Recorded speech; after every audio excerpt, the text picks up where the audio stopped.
Hey everybody, Let's do it. let's do it. Another installment of live from the Cybertruck Cyber Talks.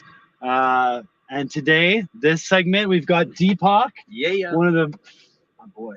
Love you, Dude, brother. love you, bro. Thank you for everything. It's a vibe. And we've got Aaron Everett, aka the Lonely Hipster. Love you, brother. Let's go. And we've got Michael Mowgli. Let's go. Love you, brother. And we've got Dave, my man, my boy. You know how we do it. What's And up? we're here in the Cybertruck, and let's discuss Team Humanity Unite. Deepak, what's going on, buddy? We're doing the thing. I think right now we're at a critical juncture in human history where consciousness is at bay. You know, people have been outsourcing their authority for a long time, and it's created this sort of state, this sort of vibration of losing ourselves and depending and waiting for the next false leader. And we have an imbalance of over leadership and over following. And I think the key is like the leaders that are there are over leading, and the people that are following are blindly following. And what we need to do is step back into everyone leading, co-leading. And that's what Team Humanity is all about, is a mission to really align like, hey, let's all each self-empower. Let's all each organize, step into independence and then interdependence, and organize our communities, steward ourselves, steward our families, steward our land, steward our lives together, and then step into that sort of organized voluntarist type communion that we're designed to have. That's what America is founded on. That's what the whole world potentially could be if enough people participated. And that's the thing, is strength in numbers. And right now, a lot of people don't realize that the power that we have in the numbers, and everyone's like, oh no, there's this victim mentality and scarcity of they are doing this. But if you really look at realistically, the they that everyone's talking about is like a really small percentage. And meanwhile, there's like 8 billion people that are actually probably united on being down with being free, having cool families, and having a good life. And if everyone actually organized, that's literally the entire world versus a few people that may be overleading, if I call it that way. And so I think the possibility is there, and the information is there, the technology is there. We've got the internet, we've got blockchain, we've got AI. We have so many tools to organize with that we've never had in human history. Yeah, we're in an exponential age right now. You know, we can do this. We can do this. We got access to the more information, more knowledge, more tools we've ever had before. Like infinite access. You know, we can spin up, like the communities can come together so quickly that the notions of what wasn't possible or what isn't possible just need to be challenged. And I think one of the things they're touching on is like this notion of working underneath someone or working alongside someone. That feels like a real core message of the independent movement. It's like we're working alongside. It's about radical collaboration, co-creation, collabs, and co-creation. And that's the same thing. Is like, I'm a musician. I got Mikey Mowgli behind me. Say what's up, Mikey, again. What's up? What's up? You know, we're musicians, but you know, a big part of what unites he and I together is that we don't go on stage to perform for everyone. We want to perform with everyone. And I think that's the mentality that anyone can take, whether it's a musician or as a leader or a politician. Like, I want to hear politicians getting up there, if they're going to do the political route, saying, hey, I'm here to remind you all to lead yourselves. I'm here to remind you all to self-govern and self-empower. And I'm not really hearing that much. I'm hearing more like, when I get into office, I'm going to do this, which is cool. I mean, I want people to step in and do, just like I want my doctor to say, hey, when I do surgery on you, I'm going to do this. But that's different. We're talking about organizing now. We're talking about the people. And if people are all waiting for their next leader, and we're always constantly, and the same thing with medicine, health has gone the same way. We're all outsourcing our power to external authorities telling us that we're not healthy. You know, a lot of that's in our mind. If you do a mass formation of NLP, neuro linguistic programming, and tell billions of people in the world they're not healthy, they're probably going to start not feeling healthy. Right. And that's what the messages are saying. And I'm saying I'm healthy. And I'm trying to tell other people, hey, you're healthy. And a lot of that starts with how you believe. And then the next thing from there is shifting that. I mean, our belief, our system's all based on emotions and cortisol and stress hormones that if you increase that, increases acidity to your body, which leads to more disease. So we can actually do breath work and meditation and literally reduce cortisol and literally improve 90% of our health just with that alone, not even touching diet. And then imagine now knowing that you have the responsibility and ability to do that. And then you actually step up your diet and eat whole foods and step away from the processed foods and become aware of bioengineering, the stuff in the air and the water and all that kind of stuff. Imagine the empowerment that a human race could feel to empower those cells out of the medical industrial complex. There's so many different industrial complexes and matrices that are out there that people have themselves caught in, but it's all starting with our participation, our engagement, and what we're allowing. And we only give up power if we allow ourselves to give up power. And that's up to each person. Wow. We're all snapping. I'm down. Yeah, I'm down. I like Let's snaps. roll. Work together. And you can snap yourself back into awareness. Let's get it. Here we are. And next up, Aaron. Let's go. Everett. Lonely hipster. Lonely hipster. That's me. Aaron, so dude, you've been so incredible and have created so much beautiful content. Like, just how are you feeling? Can you just share a little bit about the journey that you've been on? Yeah. I like this. None of this was something that I thought I was ever going to do.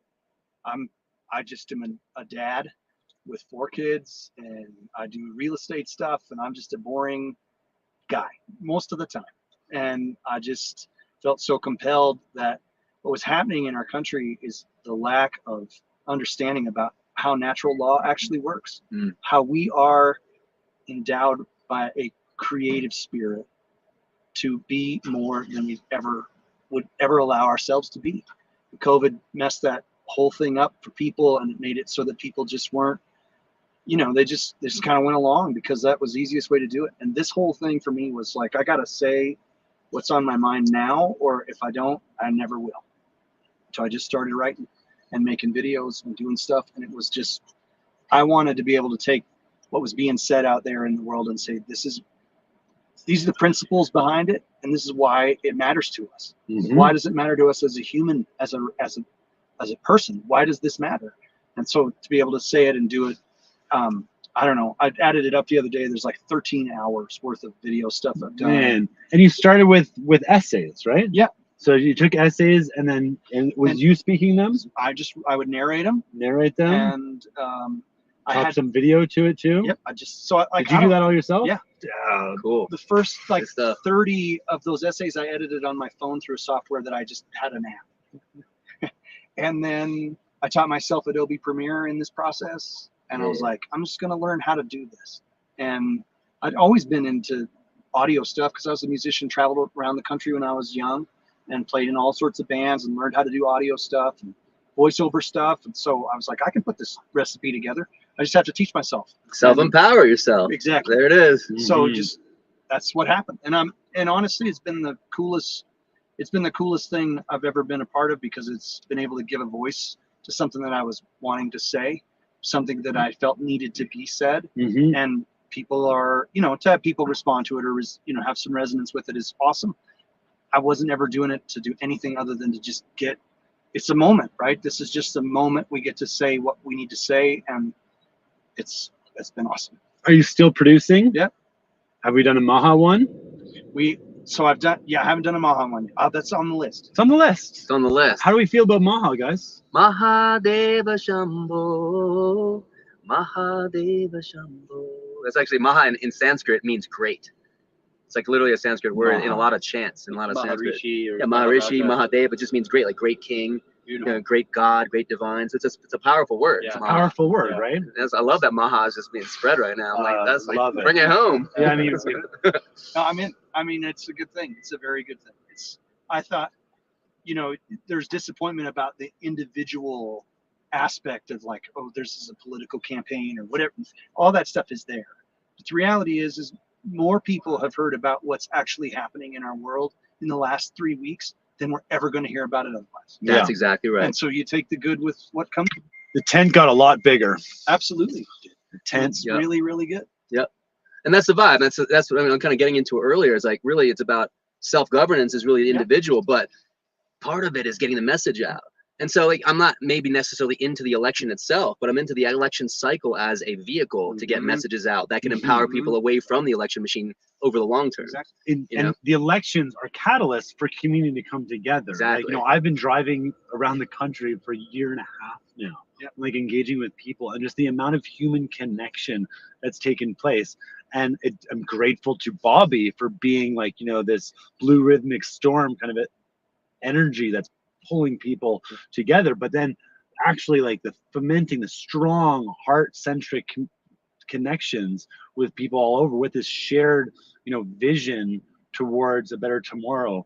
I think like all Americans can break bread at a high level when it comes down to purpose, when it comes down to like healthy food, healthy water, healthy clean air. All humans. All humans. All over the world. Team humanity. Indeed. It's like make Earth great again. That was make Earth, one of my totally. early ones. Mega.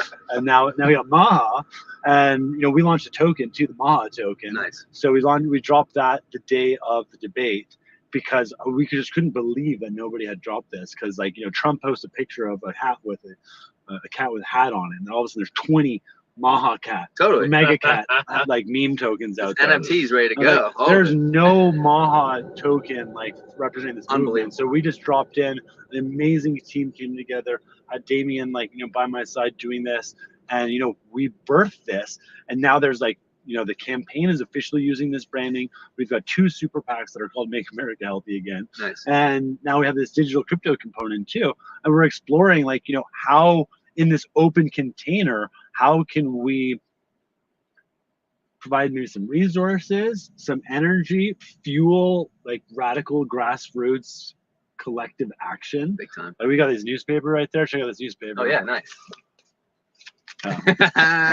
So in Chicago for the DNC, this was the DNC edition. We printed 10,000 of these. Kennedy is weird. It's great. I dropped these all. I dropped off stacks of 100 of them all around the DNC. Perfect. I was at a press after party, and there was someone from Reuters who was like, "Oh yeah, I saw the new Independent. Yeah, I saw it in the press room." It's like, boom. Yep. Let's go. Hold it down. And this is harkening back to the good old days. And we were rolling these things up into little bundles and then playing paperboy, tossing them out. I've gone out with my kids in Sarasota, in the bus, and they're firing them out at people, they're giving them away. And there's something about the cost level plus the paper. You can't censor that paper. Yep. So I think in this last 48-day stretch, it's time to activate the printers. We got Rescue the Republic coming up. Oh yeah, 29th. Yeah, I'll be at that on stage with Russell Brand. I'm trying to get there. Yeah. Are we gonna be there? I think so, actually, yeah. Daniel, we're gonna be there? Oh yeah. Dude, we're all gonna be there. We're all gonna be in DC. It's gonna be huge. You're invited. Insane. We're gonna bring an insanely high vibe too. Bring your soundbox speaker if you've got one. Bring super positive energy. There's some people that are coming with a little bit of fear to it. Let's not let fear grip us in any way. This is super high vibe energy. Rescue the Republic. Join the resistance.org. Unbelievable speaker lineup. This is going to be mega. This is going to be Maha. Cannot wait. You're going to be performing? What are you going to be performing? I'm going to be speaking and performing. I'm going to be doing the anthem that I wrote originally for the INC. We're here at the Independent National Convention right now. Which I wrote the song Together We Rise with my partner Johnny Twilight. Together we will rise up. Together we will rise up. Together we will rise. Can't wait any longer, cause it's our time, babe. Cause it's our time. Something like that. But yeah. Oh yeah. Yes. Yeah. So yeah, that's the song we wrote originally for the INC, but then it became also now the closing anthem as part of Plandemic the Musical, which is coming out October 10th, which I did all of that as well. I did all the music for the Plandemic series, and now I'm proud to announce Plandemic the Musical coming out October 10th. And then the single 10-10. Yep, 10-10. Go. And then we 10, got 10, and then we 24. have Plandemic the Musical is coming out. Exactly. And then a week later comes out the song. So it's all leading up. We've got the INC right now. We're performing the anthem here. We've got Rescue the Republic performing the anthem there and a few other songs, and I'm going to do some public speaking about empowerment and health and the state of consciousness there in front of 300,000 to 500,000 people. A lot of amazing people showing up. Check out jointheresistance.org. We got Plandemic the Musical 10-10, and then Together We Rise. The song finally comes out a week later on 10-17, which is a Master Libra day. So it's a transformational day for art and music. 10-17. 10-17. All right, I accept. I'm in. Let's go. A lot of big dates coming out. You're all invited. Everybody's invited. Everyone's invited to the party. It's a never-ending party, and it's the party of unity. It's team humanity. It's freedom. It's everyone activating wherever you are in the world and becoming a fully sovereign individual, co-leading your life, co-stewarding your life and your communities together. I'm just going to throw it out there, too. I think the theme of Rescue the Republic should be superheroes.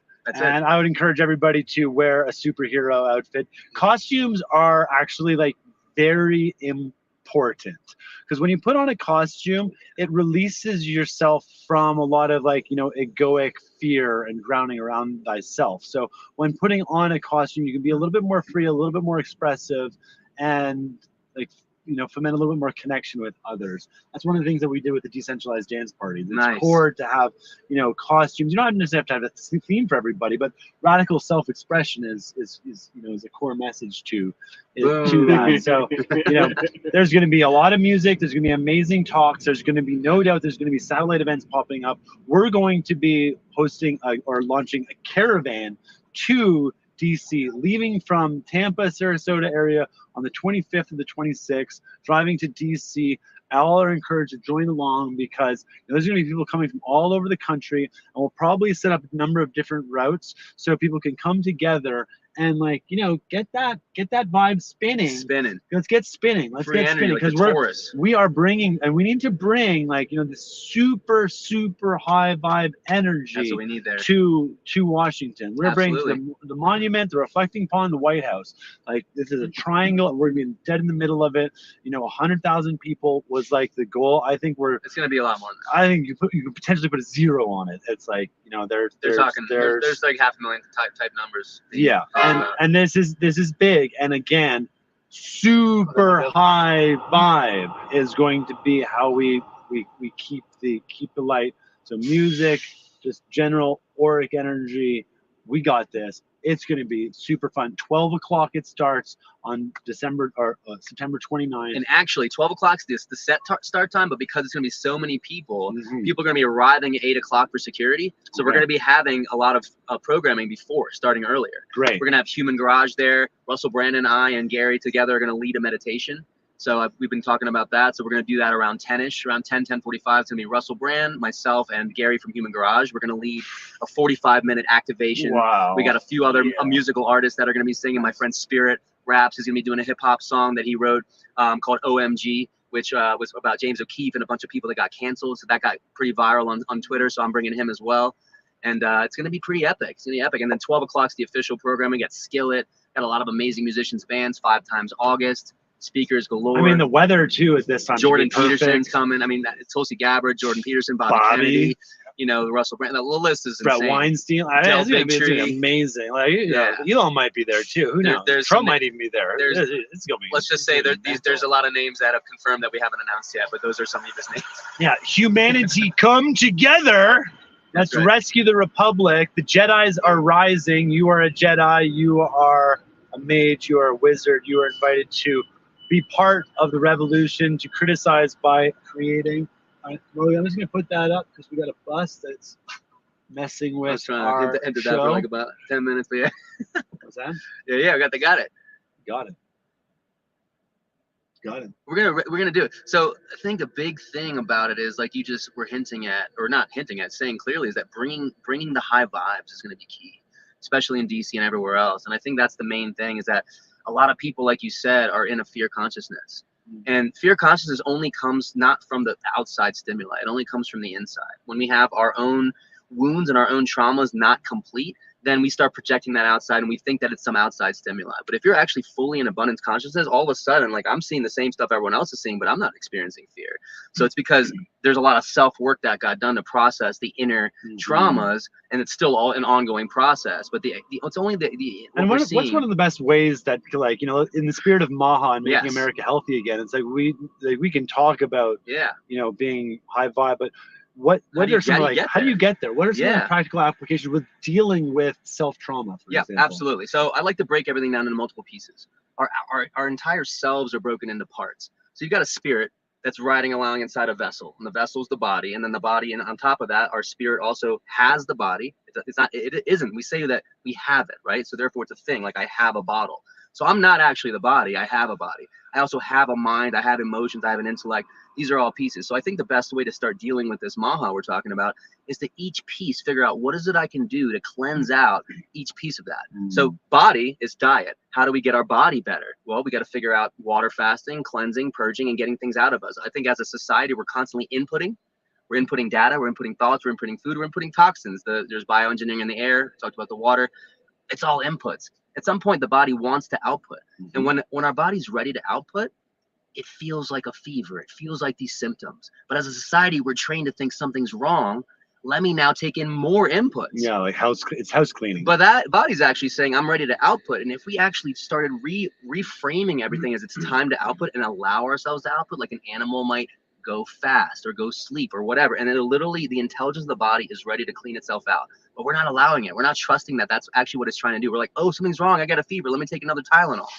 But actually, the fever is a sign that something good's happening, and start loving it. It may not feel comfortable, but that's the other thing in society is we're not okay with being uncomfortable. I did this Amazonian medicine called combo. Oh yeah, and big time. They burn little dots, and it's this frog. It's a purge medicine that when you burn these dots and you put the medicine on there, and your body just goes into this unbelievable cleanse, like 5 different ways of cleansing instantly. So you're shaking, you're vomiting, like that's sweating like the most like crazy. You're sweating, you're crying, and you're bathrooming. And you're bathrooming. So it's a full flush. It's about 45 minutes long. Intense. And like one of the messages through it is gratitude in the release. And I did it with 3 other people. And when people are releasing, we would say, what would we say? Not Opa, but I don't know.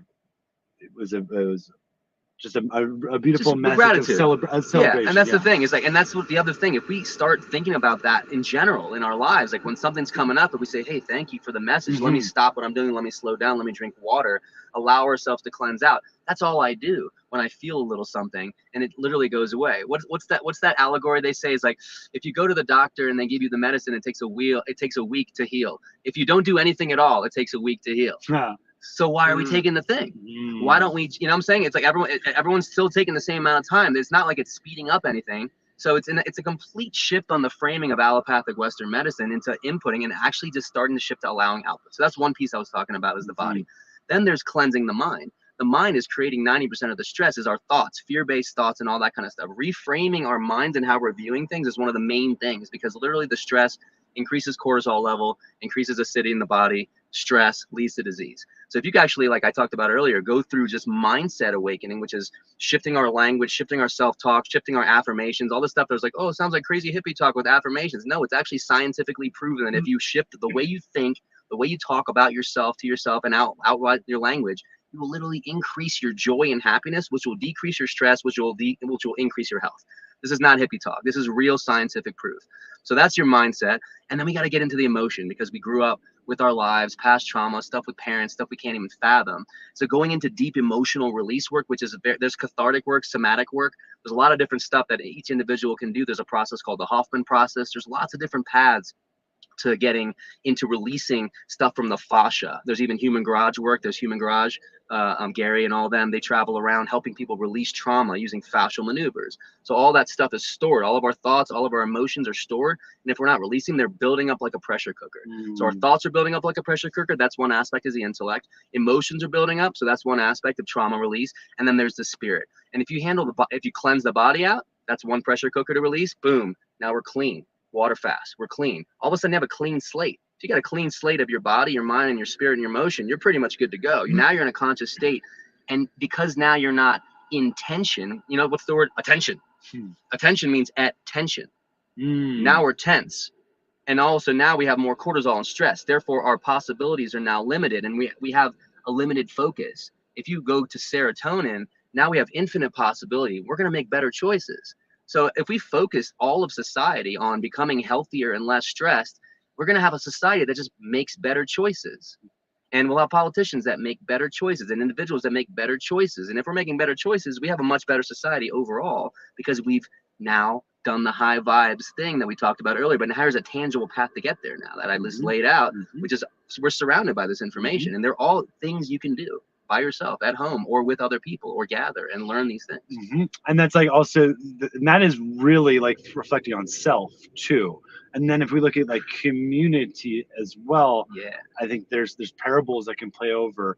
You know, last year I was here and I met this guy Jonah Lyon, and he had this diagram, and it was like, you know, aloha, 10 principles of Burning Man, the 4 agreements, and then the 4th was Ho'oponopono. And like, you know, the Ho'oponopono, that message has been something that has really come very deeply to me around, like, you know, around this notion of healing our relationships, healing our communities, and healing ourselves.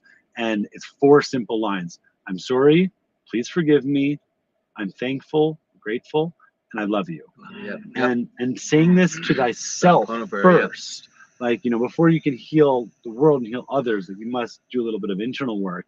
And apologizing to thyself for, like, we've all done shit in the past, we've all made mistakes, and like, humans are the only species that carries these trauma forever. So just recognize and apologize, like, be honest with yourself, apologize to thyself, and then please forgive me.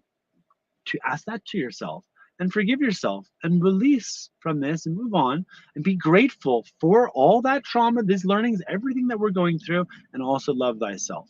And then that same prayer, this same Ho'oponopono, can also be applied towards human communities and your communities. Because we've suffered from so much division, so much manipulation and projection on behalf of this, you know, these forces that seek to dominate.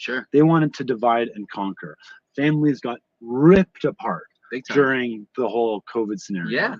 And, you know, now's the time for healing. I mean, I use this with my mother. I was crazy in her eyes. But, you know, just going and just saying this, Mom, I'm sorry. Like, please forgive me.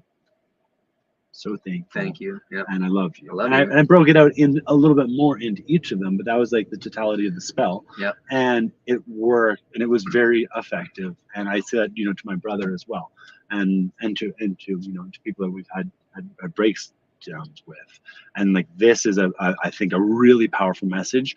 And I'm hoping that Tulsi Gabbard, if you watch this by chance, like, you know, you bring that aloha energy, which means I come with respect, I come with love, I come open.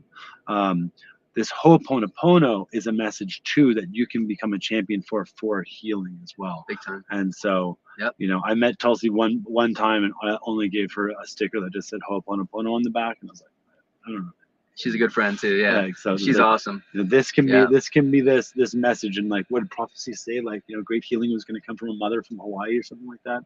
So big time. Tulsi, let's go. Well, that's the thing. If we bring it right into here, and then if each person's doing it at the same time, then we can really be more empowered to steward our communities. Because at the end of the day, that was the other piece, like you just said. We gotta start with ourselves and bring our own happiness, our inner peace, and all that. But a big thing that people also were missing during the last 4 years was community. You know, because there was a mass formation happening all over the world of go lock yourselves away, isolate yourselves, which is literally psychologically causes disease when you isolate yourself. So now you're going, don't go in the sun, which is literally the thing you're supposed to do. Be by yourself, which is literally the opposite. It was a series of messages for billions of people. Cover your face up so you can't cover communicate yourself with others. up. And you're also need like cover yourself up from a virus that may not even stand 6 feet away. No human connection. Right, and all of these things are designed in a certain way. But at the end of the day, the main message is it can only work if we allow it. So I don't like to be in a victim mentality of they did this and they're doing this. I'm like, no, what am I going to do? And I didn't do anything. I was fine. I stepped into it. I was like, that doesn't make sense. I've spent my whole life knowing that being in the sun is the ultimate thing, and that I'm covering that doesn't make any sense. So I didn't do it, and I was fine. And I also encouraged others not to. And we formed communities, and a lot of us found each other, and a lot of things started happening where communities started getting closer. And also a lot more division happened because a lot of people were like going, you guys are the ones that are dangerous. And I'm like, we're actually the healthy ones that are like staying in community, and actually we're doing fine, and we're totally healthy, and we're actually more healthy. So, you know, the possibilities are there. A lot of awakenings happening. We're clearly in a new renaissance. We're in an Aquarian shift of ages and a great awakening right now. Yeah, it feels like the dimmers have I think we've crossed. The veil's being lifted. I think we've crossed from the majority is now in Aquarian, and the Piscean is shifting, and the Aquarian is just going to get stronger and stronger over the next little bit. That's the new renaissance. Yeah. And as we're all stepping into the new renaissance, we get to now be the new stewards of the next generation, and it's all about the kids. It's all about how we're gonna message these kids from a place of empowerment and not from the, oh, I'm really comfortable, so now I have a new entitlement. I have an entitled state of being, and I'm depending and waiting for government and daddy to feed me. No, we gotta, how do we grow our own food again? How do we learn these basic things as humans that are like empowering feelings? How do I homestead and tap into the water and learn how to empower myself on sourcing energy and creating all these basic things that right now, if we're depending on a system, they could snap our finger and shut off your power, water, and internet anytime. Well, how do we create that ourselves? How do we create decentralized versions of all these things? Decentralized electricity, decentralized internet, decentralized phones, communications, and then organize these nodes built on Bitcoin or any other type of blockchain around the planet for communication, such that no one can shut it down because it's fully, you know, peer-to-peer based everything.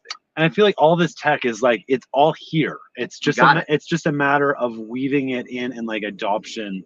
And you know, there's a little bit of a challenge because there's so many projects that are kind of competing for attention that, you know, it's like even an event like this, you're meeting so many awesome people. Everybody's got a project, and it's like, and they want you to be involved and help. And it's so, you know, recognizing radical collaboration. Like, how do we being able to share with others, this is what I'm working on, this is where my island lies, and these are all the action cards that I have. And you know, from resources to information to tools to network to connection, there's so many different action cards. And if you hold your action cards and you don't show them to others, can't collaborate because they're Avengers. At the end of the day, you know, the Avengers, what are your superpowers? The Avengers work best when they collaborate, not compete. So and they know the superpowers that each person have. Right. So when we open up our action cards to each other and show our action cards, and then we can play the game together. So we're not playing a game of Monopoly where it's a win-lose. We're not even playing like, you know, a win-win game. This is a win to the winth power game. This is exponential winning. This is how we shift the whole thing. And I can't play any of your action cards, but I can suggest we play, and you can say, yeah, this makes a lot of sense. Let's sync up. And again, like at this event, a lot of people have projects. Again, they're all pieces of the gigantic nodes of infinite connectivity that create the web. So they all do work together because they're all on the same grid of currency. If you break down the word currency, it's the sea of current, which is energy. And commerce, we're all exchanging in commerce, which in Latin is commerce, which is with grace. So with grace, we're exchanging energy, and we're in commerce, entering into contracts and alliances, all voluntarily putting together this beautiful utopian heaven on earth that we can all co-create with our choices, with our actions, and with our intention. Yes, I accept. You guys down? You guys down with this? Super down. Okay, cool. We can do it. You guys down with this out there? I got nothing better to do. As we set up this society, I would just like to point out what it's like in Bangkok. When you're in Bangkok, everywhere you go, everyone prays at each other, hello and goodbye, kap kun krap, very much an aloha spirit vibe. And wherever you go, the only thing that I could ever detect anyone fighting about was who gets to go first. And it was really beautiful. And here in Los Angeles, the default is no, I'm before you. We're in capitalism, it's no, I'm first. We're in Denver. Well, I'm from Los Angeles. Where we're from. I don't know what I said. Here in Denver. But in Los Angeles, where we live, in the 818, everyone is no, me first. And that's kind of the American way. And that is like the capitalistic way, which to me is sociopathic. And we've been programmed to be the sociopathic, these life forms. I don't know, that's sucking life away. As we build the new thing, I think it's more about stepping into empowering each other, like you're saying, and really realizing that we have more than we need. There should be no reason anyone's hungry. Oh, but what do you guys think about, you know, like if we have automation and AI and there isn't a reason for everyone to, if there's no burger flipper anymore and there isn't the requirement for people to be at the bottom, what does that look like? Well, I don't know. Yeah. And this is the vulnerability. Because I'm not ever going to work again. We don't know. I mean, there's a shift away from this scarcity model on which society operates, and you know, the Aquarian models have not come into play. We're seeing experiences of them shaping, but the systems of the Piscean age are not going to port into the Aquarian age. So the models are going to change. Things are changing, and you know, there is vulnerability in not knowing what it's going to look like, but Team Humanity, this new modern superheroic Justice League, you know, that is coming together, there's no problems that we can't solve, and we're gonna have a great time doing it and creating it to raise the quality for everybody. Absolutely. It's the way that I see this whole thing playing. I want out. those new quality problems. Yeah. I'm over these old bad quality Well, problems. my response to what you just said would be that technology tends to be an ever-evolving tool that can serve us. And as long as we allow it to be the tool and not the trap, and that's up to each individual and what their relationship is with the thing. In other words, the phone can be a tool or it can be a trap, and that's up to you. Money can be a tool or a trap. That's up to you. So the thing itself is neutral. It's just a piece of technology. AI, to me, is a thing that can evolve and become one that serves us in such that it gives us now time to actually discover our own actual humanity. And that's the other thing. Everyone's like, oh, we're getting lost in technology. No, actually, the technology is allowing us to go back to have more time to be human, to discover, to reflect, to actually work on this health thing we talked about, to raise our vibration, because we'll have the ability not to be in the rat race as much because there's more help. And again, as long as we as stewards are able to help others out there that may not have access, that's where we get to come in as with personal responsibility and also service to mankind, to go, hey, there's all these communities out there that might be still in poverty. Let's go help them. Well, now we have more time to do that because our stuff got taken care of because of new technology. So now I have the ability and the abundance to help more people. And so that's where we get to really unite as Team Humanity and Avengers and help people because of the technology and not be hindered by the technology. Does that make sense? Fire. It makes sense. And I think it's very inspirational. And this is our mission. This is our opportunity. This is our game. This is the game, the great game. And let's enjoy it. And I feel like there's like with the campaign, there's kind of two words that really stood out to me. One was serious, like we're working on some like big concepts and big challenges here, and this is serious. And the other one was fun. And in all these actions that we're doing, there's a lot of fun to be had. So if we can kind of blend together serious and fun, let's make it serious fun.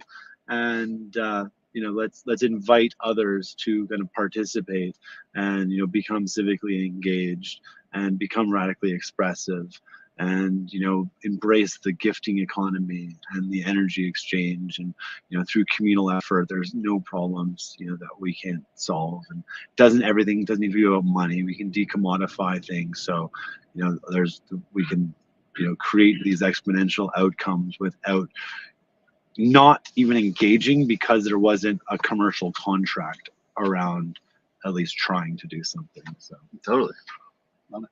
Yeah. All right. Love everybody. I feel like that was pretty good. Yeah. Awesome. All right. Team Humanity Unite. Let's go. Let's go. Let's go. Let's go. Let's go.